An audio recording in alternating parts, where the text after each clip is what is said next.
I mean, I get the maybes. I just don't have any idea what those maybes are.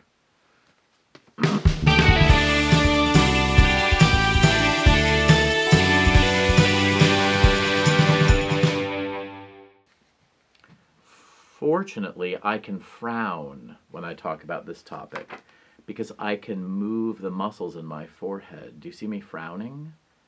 Frowning. Or I can smile. Or I can ponder something. I'm exaggerating a bit with my reaction. What is it that I haven't had injected into my face that allows me to do that? Botox.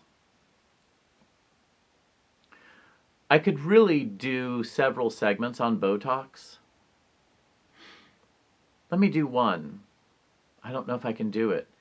Botox. So it's the thing that paralyzes your muscles because it's a little bit of botulism, which was this thing that I was afraid of getting as a kid. I think it's botulism. Is it botulism? I'm going to call it botulism.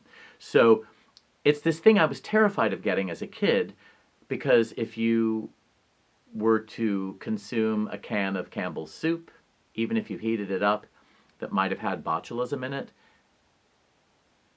it was not good for your system. Now we put this in our faces. It's interesting to notice persons who, say, are news anchors on television, and they'll be giving the news, but they can't move one side of their face because one side of their face is paralyzed because of the Botox. They had the Botox a little in too tight proximity to their appearance on TV. I remember watching a group of women win. Oh no, they were presenting an Emmy. It was the Felicity Huffman, Eva Longoria, Desperate Housewives. And one of them had had so much Botox, they were all laughing and she was going... She couldn't laugh, but something really funny was happening. But she looked... I mean, this is the thing. As a child, I remember looking at people who'd had strokes and thinking, oh, I don't want to have that happen. When I was in my 30s, a friend of mine had Bell's palsy. He actually had a great sense of humor about it. He was taking a picture of a group of us with a camera, with an actual camera, maybe a phone. But it was the kind that required looking through a viewfinder.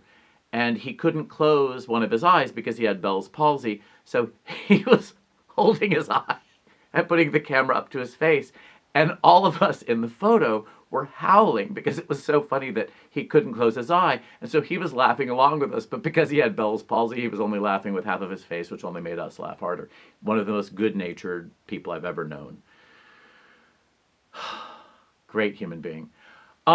This is what people get when they go, say, to a dental practice. There are other things you can do around the corner that don't have to do with having good oral hygiene.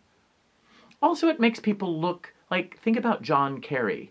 He went from looking kind of human to looking like some kind of Muppet. He's now this jolly person who talks like this, licks his lips all the time because there's the lips, or he can't move his lips. But there's something about having a procedure for cosmetic purposes that paralyzes muscles in your face, that makes me go like this, and I'm glad that I can, because I haven't had it.